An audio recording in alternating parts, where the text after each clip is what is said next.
Bom dia pessoal, tudo bom? Na aula de hoje nós vamos ter um conteúdo de história. Vamos falar sobre as representações voltadas ao processo do nascimento do totalitarismo, a influência que existiu na crise de 29 para que existisse e quais são as características voltadas a este tipo de governo, visto como um governo ditatorial. Bom, nessa primeira imagem nós temos em si uma breve definição do que é o totalitarismo, seus conceitos em si. É um tipo de Estado difundido na Europa que existe no período das duas guerras mundiais, Primeira Guerra, Segunda Guerra. Ele acaba exercendo um enorme controle sobre todas as atividades sociais. E quando eu digo atividades sociais, eu estou falando de atividades econômicas, políticas, culturais e religiosas também, vale ressaltar. É um sistema extremamente conservador e ele parte de princípios religiosos para ter o seu ênfase ou ter o seu processo de construção e até mesmo o seu processo de crescimento.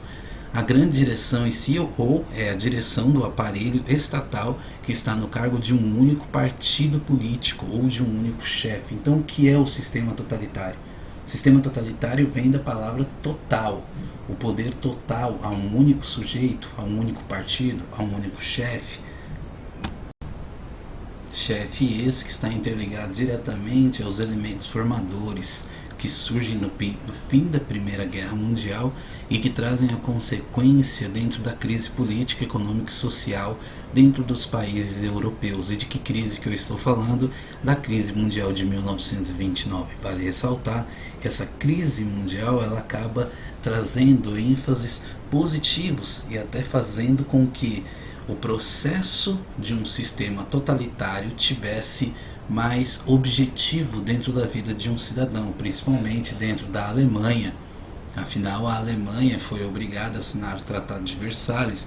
A Alemanha ela vive em crises econômicas desde o fim da Primeira Guerra Mundial, 1918.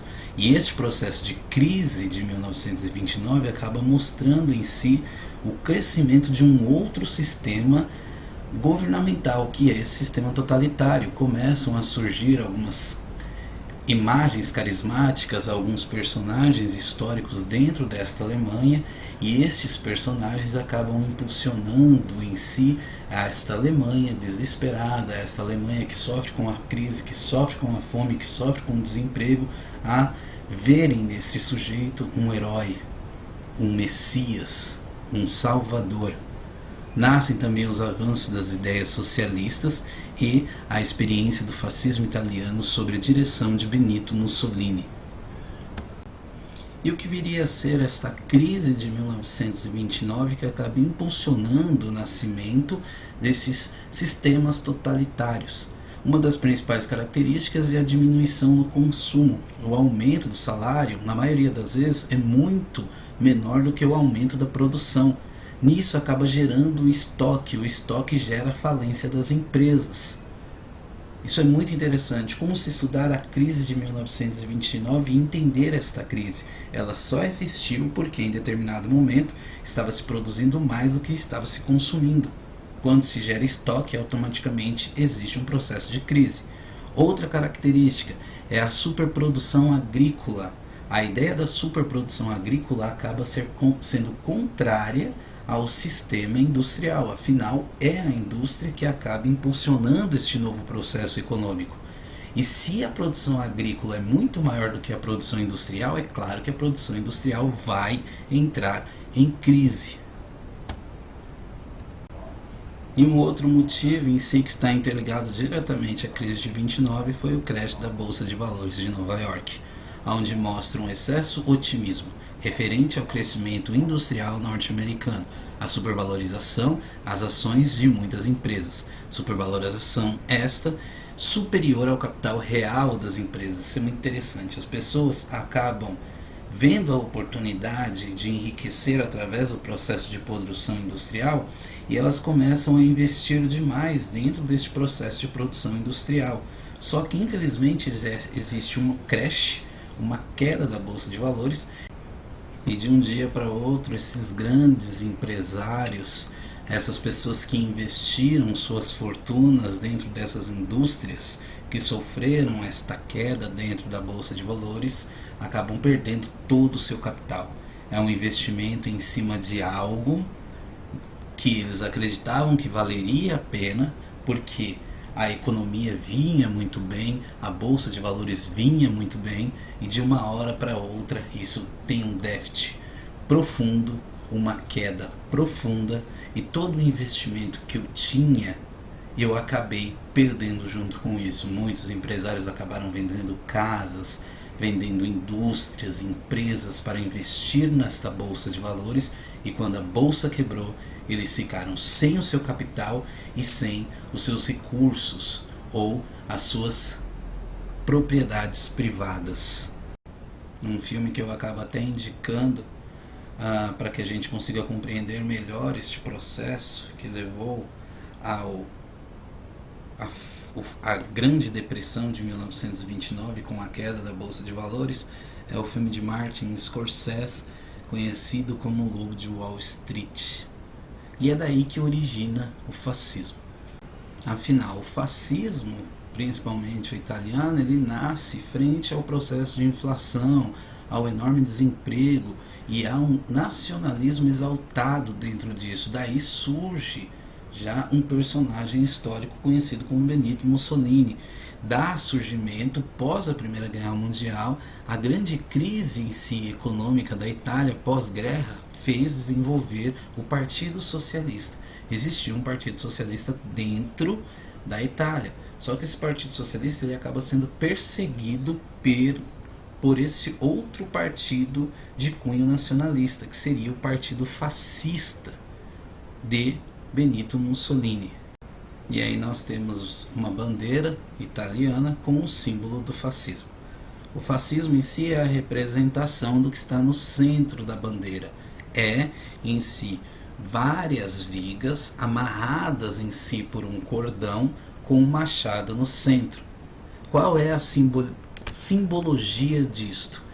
As vigas unidas, amarradas a um cordão, representam a união da sociedade.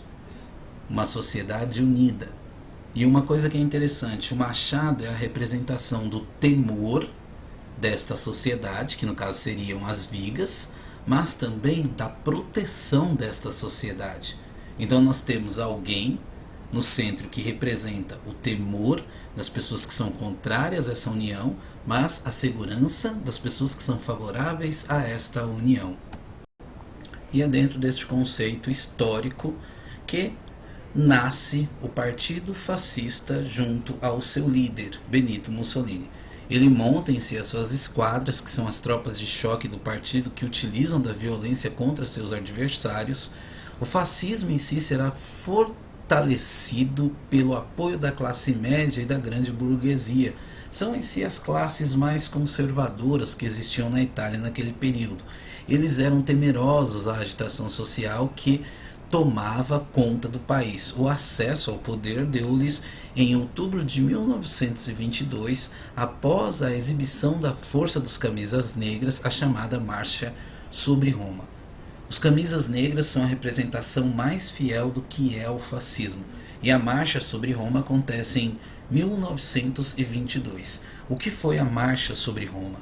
Eram pessoas que se vestiram de preto e foram às ruas não para derrubarem um governo que já existia e colocarem um governo opositor no lugar, mas para apoiar o governo que já estava no poder. É uma característica extremamente fascista. Eu luto por alguém que já está no poder e não por uma oposição para que essa oposição entre ao poder. Isso é uma das principais características da Marcha sobre Roma, e é uma das principais características quando se estuda uma sociedade fascista.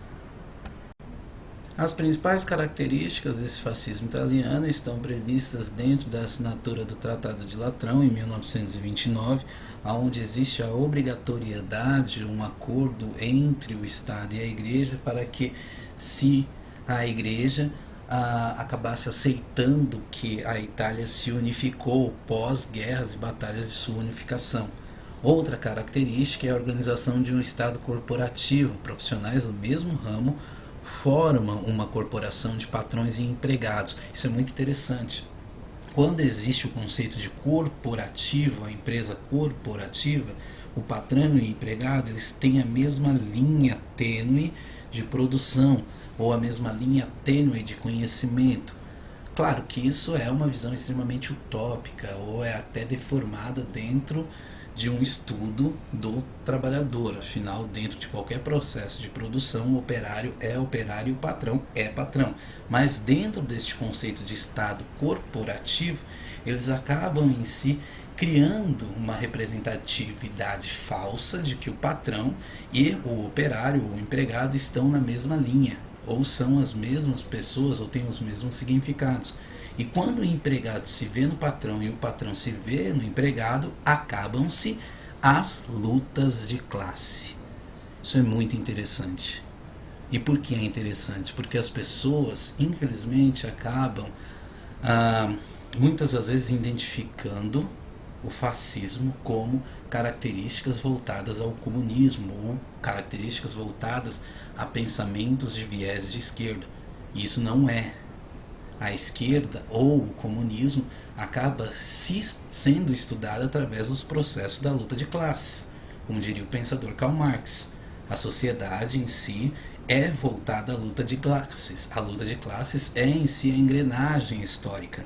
E quando eles tentam deter este processo de luta de classes, eles mostram que eles são totalmente contrários ao comunismo e totalmente contrários a qualquer pensamento de viés de esquerda. Então, o conceito fascista ou o conceito nazista nunca foram de esquerda e nunca foram comunistas. E o Estado fascista ou o Partido Fascista ou os membros fascistas que estão no poder, eles acabam sendo os mediadores da questão social, capital, trabalho, acabam proibindo as greves, criando legislações trabalhistas, nasce um patrocínio na construção de grandes obras públicas também, uma forma plausível de influenciar e até mesmo ludibriar uma sociedade, fazendo com que ela acredite que aquele tipo de governo é benéfico para ela mesma. Outras características em si são voltadas a este sistema, como investimento dentro da indústria, da área naval, entre outras em si. Bom, nesta aula nós falamos mais sobre o processo da crise de 29, um conteúdo que já foi dito em aulas anteriores, e também demos mais ênfase ao processo do nascimento do fascismo italiano. Na próxima aula nós vamos falar sobre quais características estão voltadas ao nazismo alemão. Obrigado e até lá!